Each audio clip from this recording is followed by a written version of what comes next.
깍꿍. 그대들 옆에 한 아리따운 여인이 추위에 떨고 있어요. 여러분들이라면 어떻게 따뜻하게 해주시겠습니까? 서울대 출신의 공무원은 자기 옷을 벗어 덮어주고 꼭 껴안아 주었답니다. 연세대 출신의 변호사는 백화점에서 루이비통 옷을 사서 입혀주고 꼭 껴안아 주었습니다. 신학대 출신의 지세법 원장 신부는 따뜻해질 때까지 기도해 주었답니다. 아멘. 혹시나 해서 다른 선배 신부님에게 물어보았는데요. 술 먹이는 것보다 좋은 건 없다 하시네요. 존경합니다.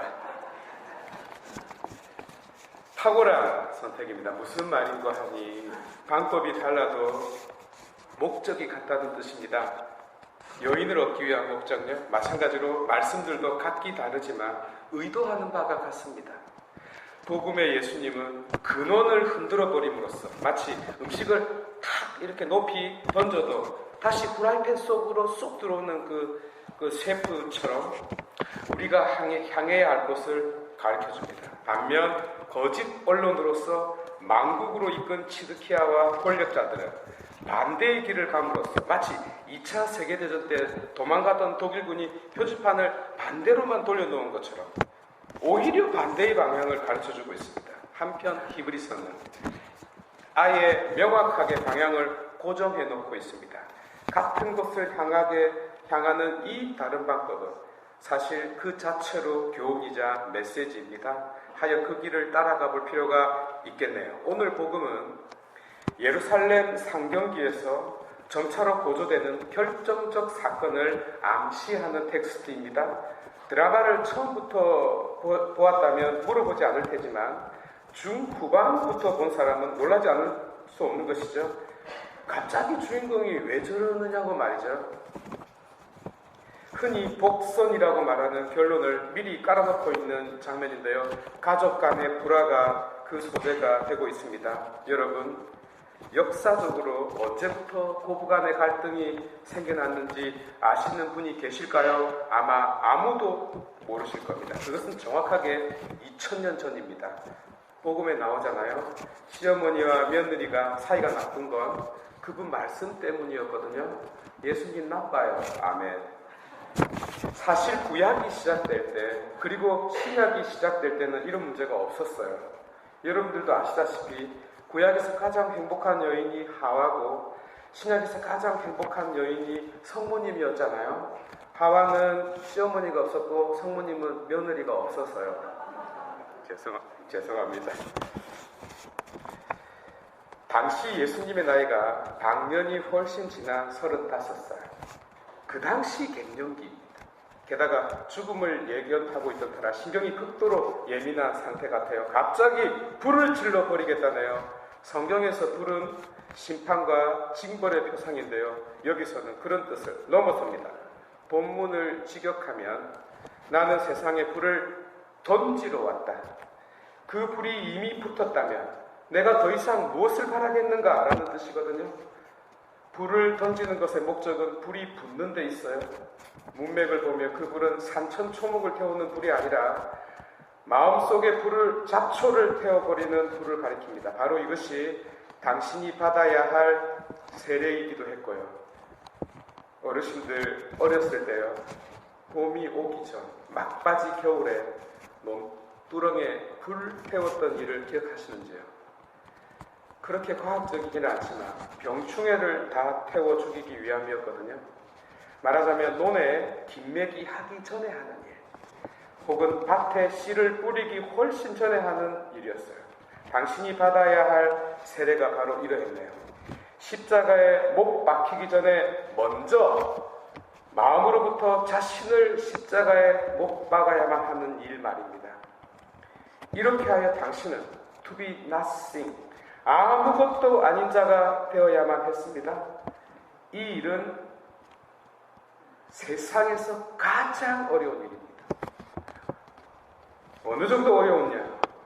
이 세상을 구원하는 것보다 어렵습니다. 하여 구원에 앞서 당신 자신을 불태워버리는 일을 하고 있네요. 무슨 뜻인가요? 구원보다 앞서는 구원입니다. 부활보다 앞서는 죽음입니다. 영광보다 선행되는 무입니다. 논두렁을 불태우듯 씨 뿌리는 것보다 선행되어야만 하는 일 말입니다. 보십시오. 에제키엘이 파견되기 전에 먼저 단련되지 않습니까? 예레미야가 선포되기 전에 먼저 말씀 자체를 씹어먹게 만들잖아요. 마찬가지로 당신도 스스로를 불태움으로써 아무것도 아닌 자가 먼저 되어야 했어요. 바로 이것이 세상에 대하여 죽고 죄에 대하여 죽고 결국 자기 자신에 대하여 죽는 세례의 원형이 마련되고 있지 않습니까? 다시 말해 당신이 먼저 몸소 죽음으로써 사랑 때문에 죽을 당신 자신을 증폭시키고 있네요. 곧 당신 자신을 흔들어 버림으로써 그 흔듦으로 생긴 파장으로 우리를 뒤 흔드네요. 쓰나미처럼요. 이는 마치 악마 같은 파우스트에게 사랑에 빠진 그레첼이 그 사랑을 잊으려고 물레를 돌리는 것처럼, 하지만 아무리 돌려도 헤어나오지 못하고 오히려 더 콩닥콩닥 뛰는 그녀의 심장 소리를 슈베르트의 피아노가 아니고서는 대신할 수 없는 것처럼 그리스도의 말씀이 아니고서는 우리의 심장을 불태우고 우리의 전 존재를 흔들어 놓을 수 있는 것이 없는 것 같네요. 이제 예레미야에게 눈을 돌려볼게요. 계속해서 평일 미사에 참여하신 분은 예레미야를 이해할 수 있을 것입니다. 오늘은 고향 벤자민 지파의 아나토스로 길을 떠나던 그 시점에 예루살렘 성의 경비병에 의해서 예레미야가 성 왕궁에 체포될 때의 이야기입니다. 그런데 이 체포가 오히려 그에게는 더 좋았고 안전했습니다. 왜냐하면 왕이 감옥에 있는 예레미야에게 맨날 신선한 볼락도 주고 그랬거든요. 먹고 싶네요. 사주세요. 아멘. 어쨌든 지드키야는 예레미야에게 이중적인 태도를 보입니다. 왜냐하면 이제 시간이 유다의 마지막을 치닫는 순간에 다다랐기 때문입니다. 유다 왕국은 이집트에 의존하고 있었거든요. 하지만 갈그미스 전투에서 이집트는 완전히 패배해버립니다. 하여 유다의 판단이 얼마나 형편없었는지를 절실히 보여주고 있죠.